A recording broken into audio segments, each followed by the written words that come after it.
करते हैं और क्या है ये उद्देश्य कॉन्फ्रेंस का? उद्देश्य बिल्कुल साफ है। उत्तर प्रदेश के विधानसभा चुनाव में मैंने जो देखा है, मैं 6 दिन से भ्रमण कर रहा हूँ। लखनऊ, कानपुर, रायबरेली, आजमगढ़ और आज वाराणसी आया हूँ।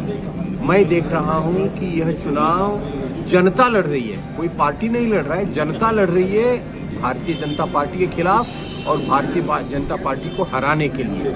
और इस चुनावी संघर्ष में मैं योगदान देने के लिए आया हूं, क्योंकि मेरा आज बिल्कुल एक कन्विक्शन बना है कि भारत की भलाई के लिए, लोकतंत्र को बचाने के लिए और उत्तर प्रदेश को एक सुशासन दिलाने के लिए भारतीय जनता पार्टी को हराना अत्यावश्यक है।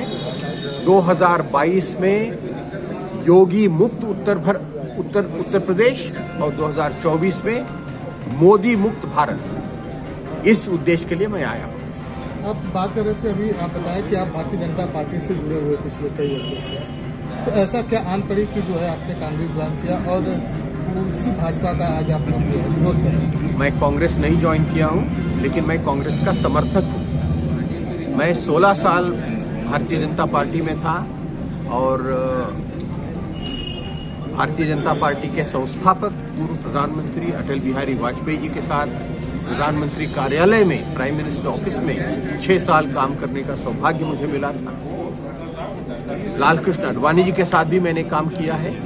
लेकिन अटल जी की भारतीय जनता पार्टी और मोदी अमित शाह की पार्टी ये बिल्कुल अलग है। ये बिल्कुल भारतीय जनता पार्टी तो ये है ही नहीं।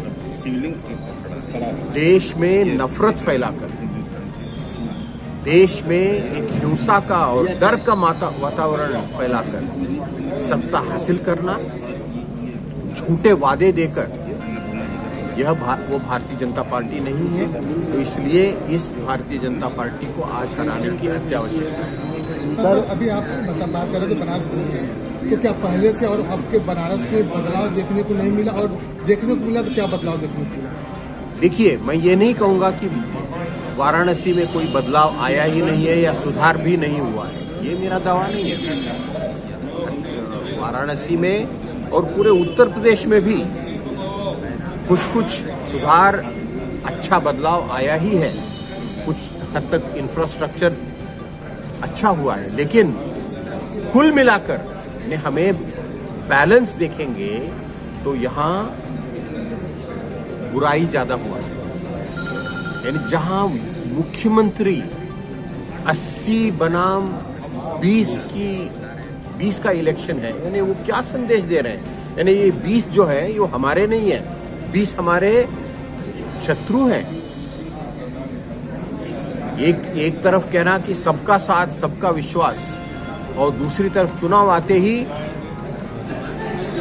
80% वर्सेस 20%। यानी आप किसको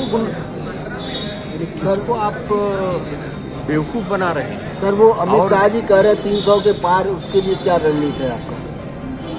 क्या जी? अमित शाह जी कह रहे हैं 300 के पार, इस पे आपकी रणनीति? भाई साहब,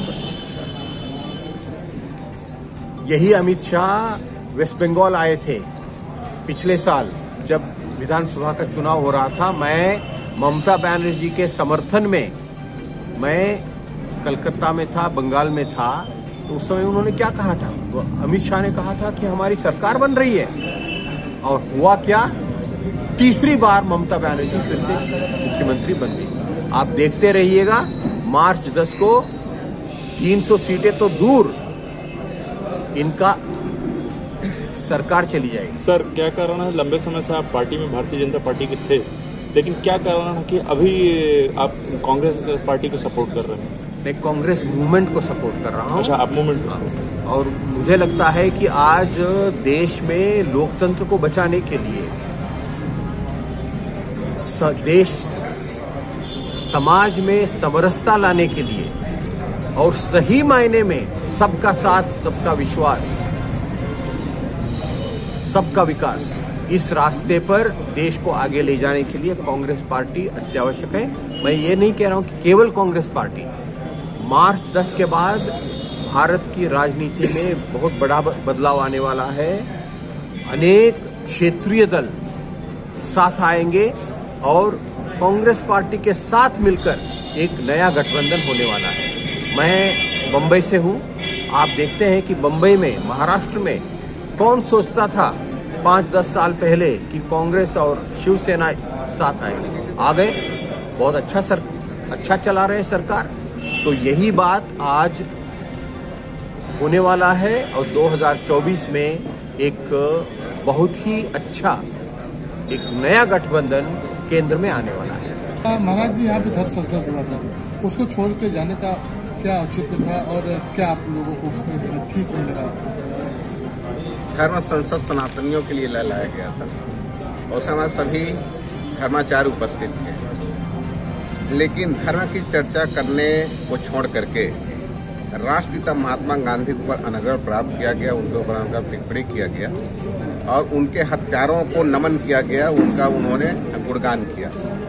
मुझे ऐसा लगा यह धर्म संसद है जिसमें धर्म के अलावा कोई बात नहीं होनी चाहिए और उन्होंने राष्ट्रपिता महात्मा गांधी के विषय में बात कहा था, इसलिए मैंने उस धर्म संसद से अपने आप को पृथक किया। मंदिर को लेकर यहाँ पे जो है उसका निर्माण कार्य तेजी से चलाया जा रहा है इन लोगों के द्वारा, भारतीय जनता पार्टी यूथ वाले। तो क्या लगता है कि आपको कि ये मंदिर का जीर्णोद्धार ठीक है या नहीं सही है, क्या लगता है? हमारी आस्था और श्रद्धा को चोट पहुंचाकर यदि कोई विकास कार्य किया जाता है तो किसी को ही मान्य नहीं होना चाहिए।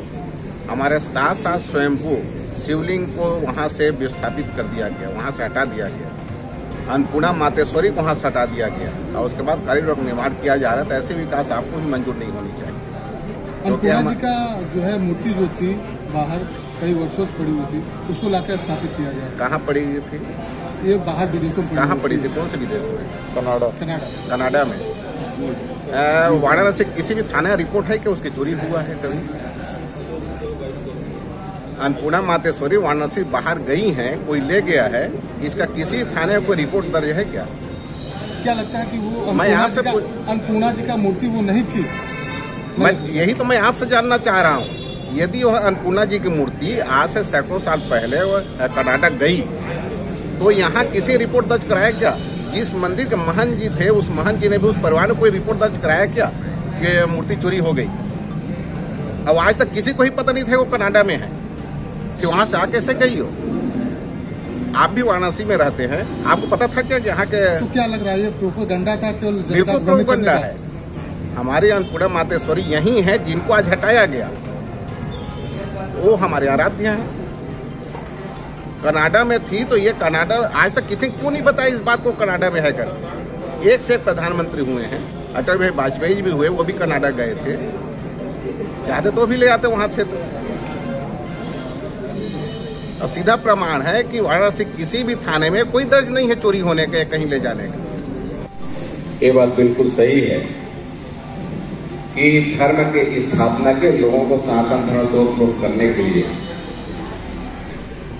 और जैसे आप कहें ऐसे कहीं कोई स्थान है, कोई मंदिर है और उससे पूजा नहीं होती, नहीं हो पा रही है, तो निश्चित रूप से यहाँ के विद्वानों